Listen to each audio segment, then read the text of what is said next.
오늘 또 예수님을 따라 산으로 올라오신 모든 분들을 주의 이름으로 환영하고요. 또 인터넷을 통해서 혹은 팟캐스트를 통해서 참여하는 모든 분들에게도 인사를 드립니다. 주님의 은혜가 함께 하기를 바랍니다.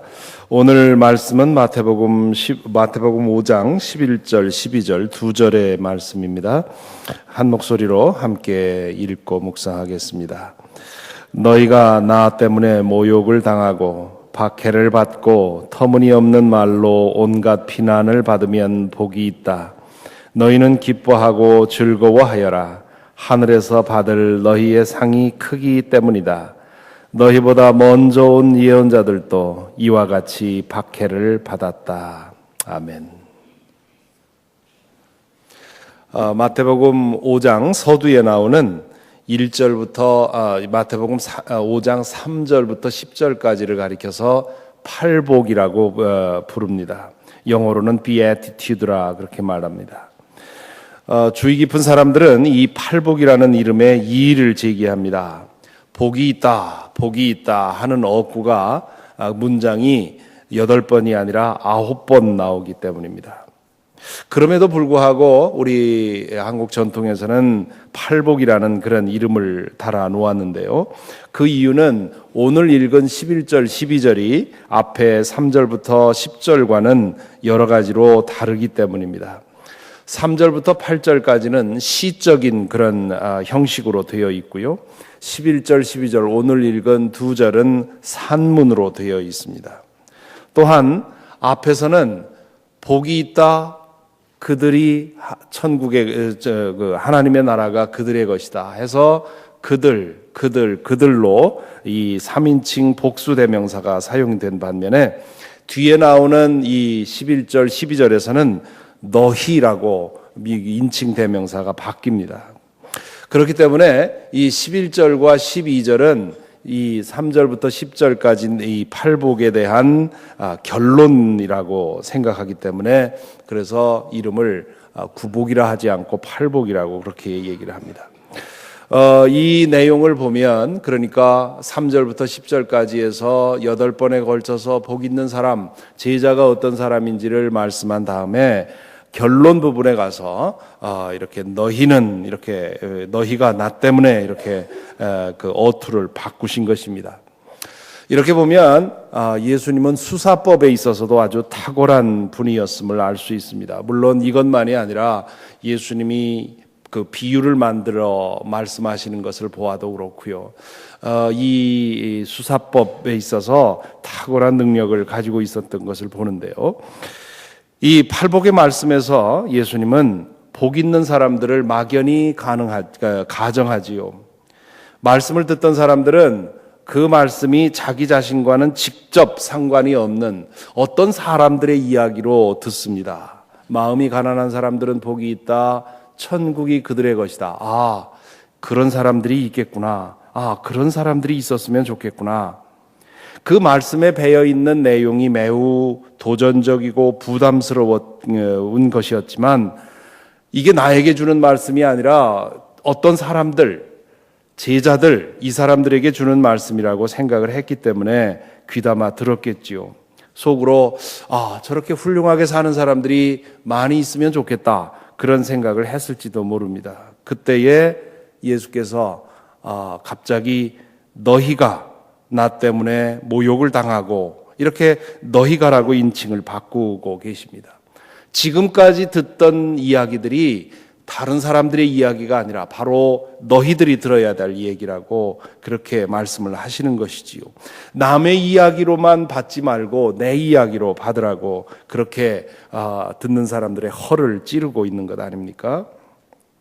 처음부터 너희는 마음이 가난해야 된다, 너희는 이래야 된다 했으면 상당히 그 말씀을 받을 때 방어적으로 나왔겠지만 그들은 복 있는 사람들, 그들은 이렇다 이렇게 말씀하시면서 긴장을 풀어놓고는 마지막에 바로 그게 너희다, 너희가 그렇게 살아야 된다 이렇게 말씀을 하고 있는 것이지요. 여러분은 어떻습니까? 혹시 나는 그렇게 못하지만 누군가 그렇게 살아주었으면 하고 생각하는 것 아닙니까? 일반적으로 교인들에게 그런 그 경향이 있습니다. 나는 교인들에게는 이 목사와 관계해서 그렇게 생각하는 경우가 많지요. 나는 가난하게 살지 못하지만 목사는 그래도 가난하게 살아주었으면 합니다.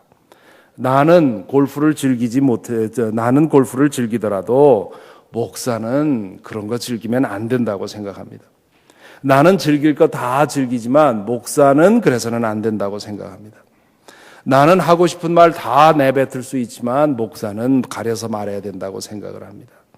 내 자식은 세상에서 출세하고 세상에서 잘 나가야 되지만 그러나 목사의 자식들은 좀 목사 역할을 계속 해주기를 바랍니다.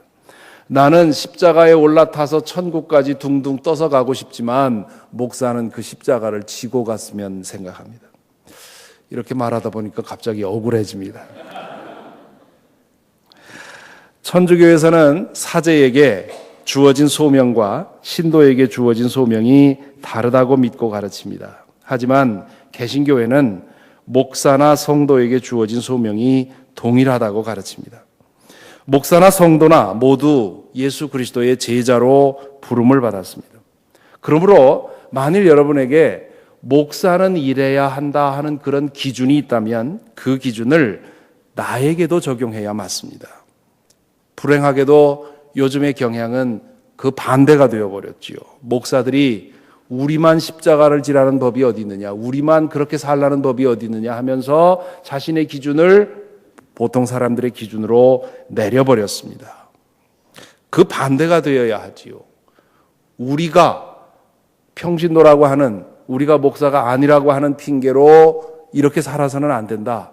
우리가 기대하는 목사의 수준, 우리가 기대하는 제자의 수준으로 나도 그렇게 살아야 된다고 발돋움해야 되는데 요즘은 그것이 뒤집어져 버렸습니다. 그러다 보니까 오늘날 기독교가 이 모양이 된 것이지요.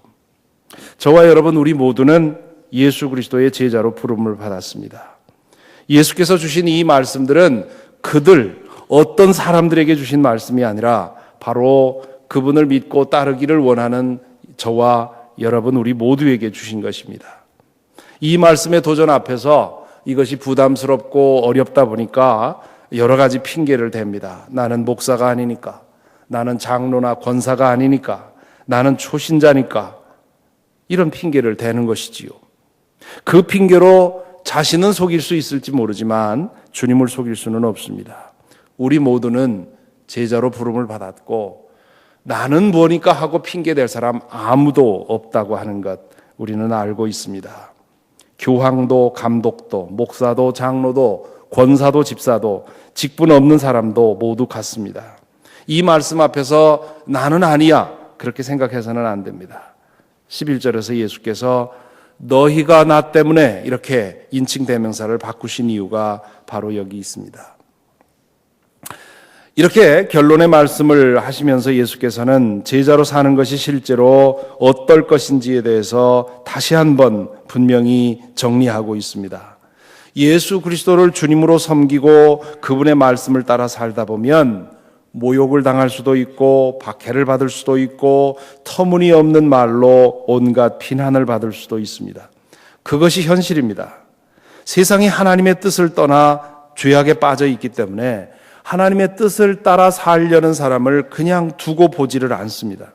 그런 사람이 없어져야 마음 놓고 자신들이 즐길 수 있는 것을 즐길 수 있기 때문입니다. 그런 일은 가정에서 일어나지요.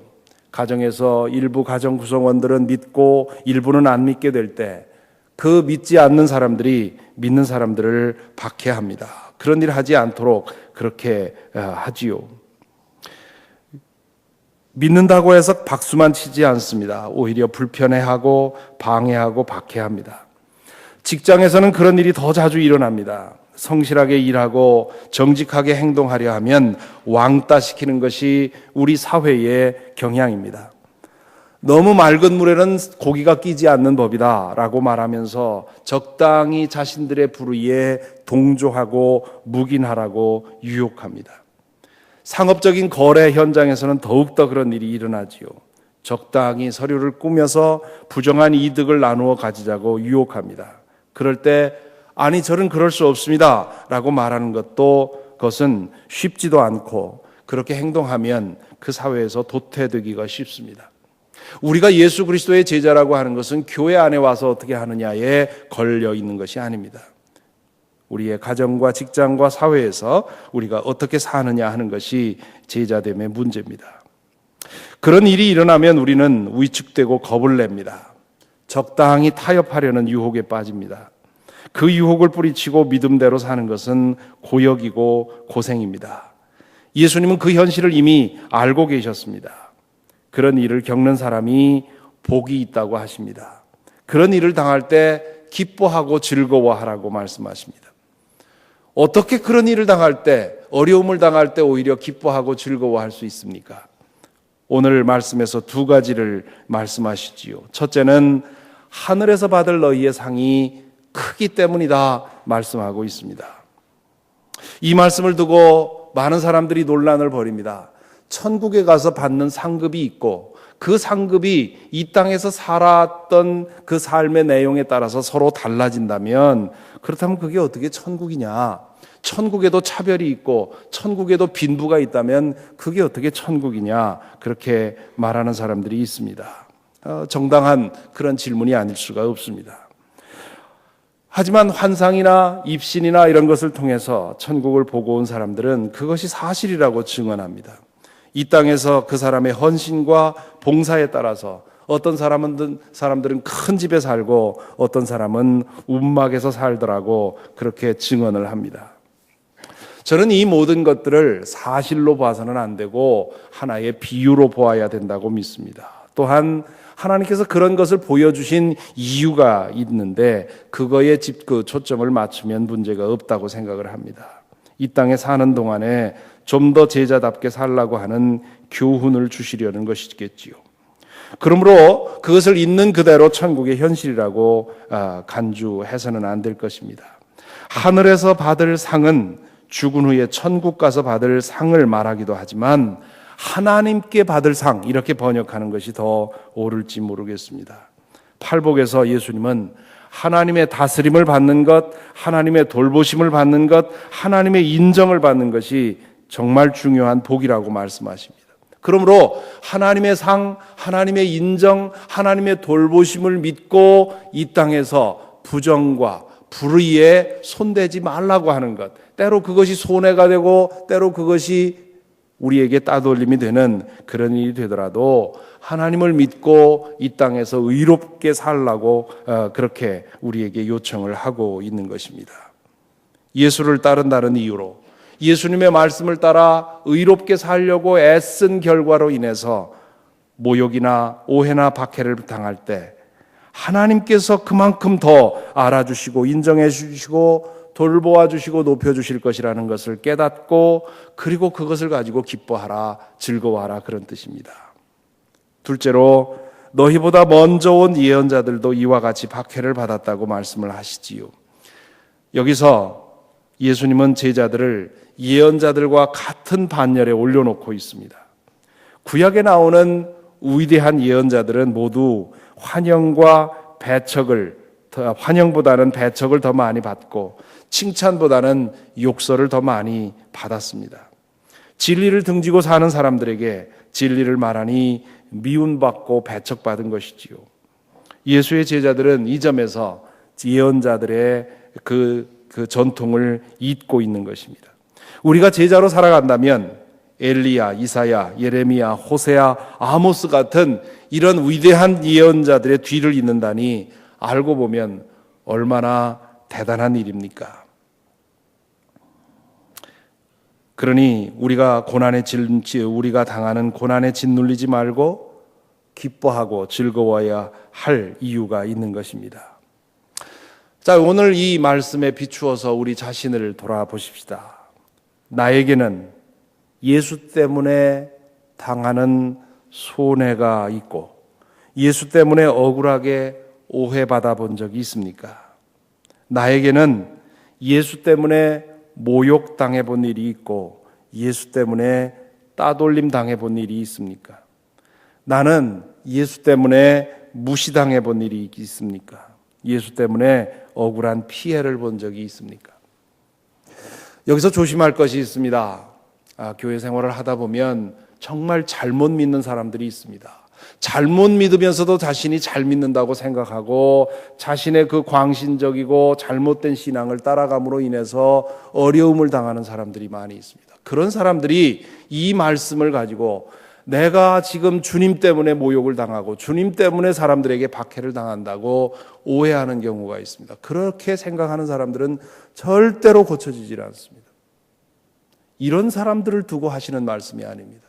광신적이고 잘못된 신앙에 빠져서 아무 누구의 말도 듣지 않고 자기 고집대로 믿는 사람을 가리키는 것이 아니라 예수 그리스도의 진리의 말씀을 따라가면서 그 진리의 말씀을 내 삶의 현장 속에서 실천하기 위해서, 의롭게 살기 위해서, 바르게 가기 위해서 힘쓰는 사람들, 그런 사람들에게 주신 말씀입니다.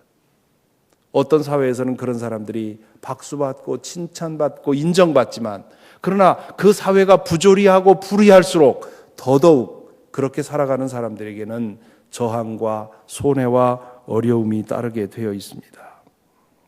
그러므로 우리에게 과연 그런 것이 있는지 돌아보아야 되겠습니다. 만일에 나에게 내가 지금 믿는 것 때문에 어려움을 당하고 있다면 이게 어디서 오는 어려움인가? 내가 혹시 잘못 믿고 있는 것은 아닌가? 생각하고 자기 자신을 고칠 수 있도록 힘써야 할 것이고, 예수 그리스도의 말씀을 따라 거룩하고 의롭게 살려고 하는 그런 노력 때문에 당하는 고난과 손해와 그런 어려움이 있다면, 그렇다면 내가 지금 조금이라도 바른 길을 가고 있다는 사실을 감사하고 기뻐하고 즐거워해야 할 것입니다. 왜냐하면 그만큼 내가 예수 그리스도의 제자로 바로 살아가고 있다면 하나님께서 우리를 다스려 주시고 돌보아 주시고 인도하시고 그리고 그분의 때에 우리를 높여주실 것이기 때문입니다. 내 삶에 과연 제자의 증거가 있는가? 세상 사람 그동안에 우리 교회에서는, 많은 교회들에서는 내가 병 고침 받은 그런 그 경험이 있었는가? 내가 하나님의 축복을 받아서 잘된 경험이 있었는가? 사업이 잘된 경험이 있었는가? 자식이 잘된 일이 있었는가? 어떤 위기에 만나서 그 위기가 기적적으로 돌파된 경험이 있는가? 이런 것을 가지고 하나님이 나와 함께 하신 증거를 찾지만, 하나님께서는 우리에게 내가 예수 때문에 거룩하고 의롭게 살기 때문에 받았던 오해와 모욕과 무시당함과 손해가 있는가? 우리에게 묻습니다.